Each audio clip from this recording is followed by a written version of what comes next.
Hey, what's up, everyone? It's Random. The reason I'm making this series, comedy reviews, is because what happens is the internet created this generation. I know it's going to be a rant before I do this. The internet's created a generation where they are mocking and critiquing and breaking down comedy without actually having any idea how it's done, the craft or the mastery of it. So it's almost like architects rating other architectures, and that's cool. They have no idea about it. They don't know what comedy is or what it is, the structures or mechanics of a joke, but they will critique it. And the only issue with that is it's incentivized by they get paid money and then they have fans and then they can get endorsements. So it almost programs society to just look at comedy as this banal, unartistic, destructive thing. And most comics are too bitch made to actually stand up or explain to them that it's actually the opposite. The reason I'm picking that one is because I think he's underrated as a comic. I think he's a victim of this, where more people have talked about him just for who he is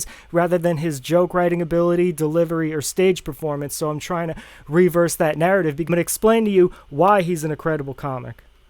April Fool's Day is my birthday, and I became a comedian. Isn't that the perfect birthday for a comedian? Isn't that ironic? Isn't that perfect? That's nothing. I have another friend who was born on Columbus Day, and he's a murderer and a rapist, so...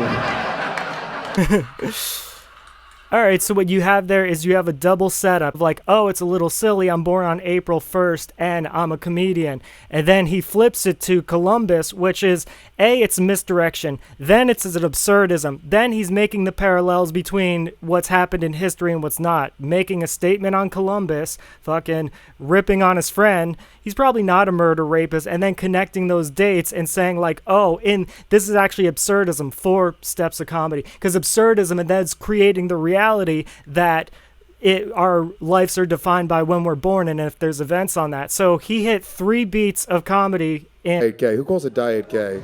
That's crazy, right? This is what I do. If I'm eating a cheeseburger, I'll take the bun off the burger, then I'll mush it in the shape of a cock and I'll shove it up my ass. I start fucking myself with the cheeseburger bun right at the table. He's like, holy shit, dude, that's really gay the way you're shoving that cheeseburger bun into your asshole. I'm like, okay, boomer, I guess I'm gay.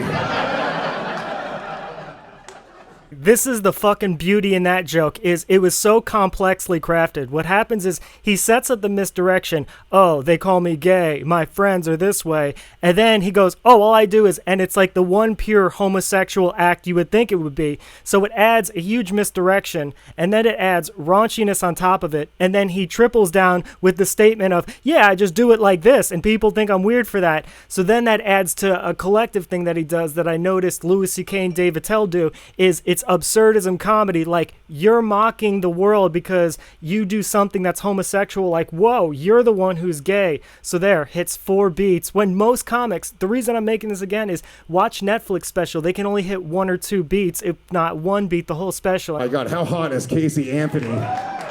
Holy shit. Do you see her ass? You see that one picture of her ass? I'd say she has junk in the trunk, but I feel like that's insensitive, you know?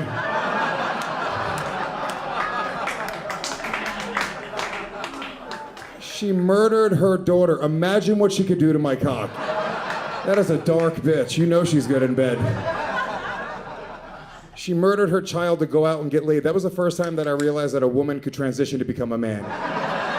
All right, do you see that? Most people would have just left the wordplay, checking out the absurdity of like a male sex drive is like this, letting the women know through the most morbid example of some of you bitches out there would literally kill your kids to have sex. So you know what it's like, relating that sort of commentary while also hopping off of the joke before of killing a kid and a baby. So there's triple layers to a joke rather than just, hey, what he would have just said, crazy bitch, got the laugh. That's where most comics stop, and he dug in deeper. I was 40 when we were dating. She was 26, so there was a really big age gap by now. And 26-year-olds, they're fucking emotional. They're, very young. She cried so much, it was like my relationship was a Smashing Pumpkins album. That's how I described it. But she was 26, I shouldn't get the reference. She was like, what does that even fucking mean? I had 2 pet names for her. It was Melancholy and the Infinite Sadness. That's what I would call her while she cried in the bedroom. I really is beautiful because of 2 reasons. He set it up with, I'm so old, so people don't get the reference. So then what happens is there's 2 layers back and forth at this joke. Is what happens is when he lists the names of the songs, people laugh because they understand the songs, and then the people who don't understand it will still laugh because he said, I'm so old my references are outdated in the setup. So he hits 2 laughs in one. 20-second period where you just really want to make a baby, you know what I'm saying? But then after that wears off, after like 30 seconds, you're like, what the fuck did I just do? You can't come inside of a crazy white bitch. So you know what I did? Comics do, and a lot of comics don't even do this, is they're building a theme. This is more underground comedy, like comics who have 10-minute bits. There's stashes of men will do anything for sex, be with crazy bitches. Do you see, it still follows a theme that's canonical that you can keep finding. So it's like, not only is he having a bit like this and goes deeper and deeper into the bit, but then the second bit is deeper and deeper into that, and then the third bit goes deeper and deeper into that, and then all 3 of those connect to an even deeper bit. And that's something that almost like a musician concept album for a comedy. Jumped up out of bed and I threw her down the stairs. I swear to God that's true. I threw her right down the fucking stairs. Hold on, then I ran down the stairs, I kicked open the front door, I dragged her back up the stairs, then I flipped her on her belly, I rode her back down the stairs like a sled, like Home Alone. You guys remember Home Alone? I was like, right out the front door, onto the lawn. You guys remember Home Alone? This is actually my favorite kind of comedy because there's no message, the punchline is in similes, but you create such a graphic image in the listener said. This is something Dave Chappelle specializes in creating such a graphic, absurd image of the fact that they're thinking of Home Alone, an innocent kids movie, which is parallel to the dark thing of him riding his girl down the stairs, and the bop bop bop bop, you get the visual image in your head, just like with the newspaper joke. You're getting the visual image in your head of this like absurd, a man riding a woman down, cranking her out because she's pregnant, in like a jolly fun Home Alone way. So but what it is he's created such a warped image, and then he keeps expanding and expanding on it. And I don't know if that's connected to the joke of people don't get my references, and now he does another 90s reference.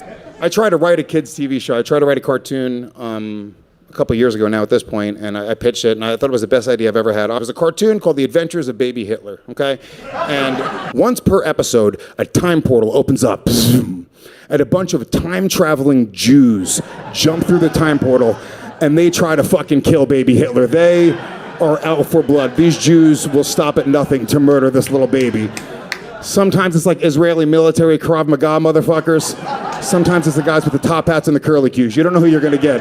And if I just say the Hitler joke, I'll get canceled. But if I say I pitch a TV show, hit 2 beats off of that, brilliant, and then you get the cartoon image in your mind, so it's less cancelable. And with setting up the narrative that it failed as a pilot, we're already admitting that it's wrong, so it gives you more leeway when you accept the concept and then laugh at it. I invented a new porn category. I'll tell you what it is, okay?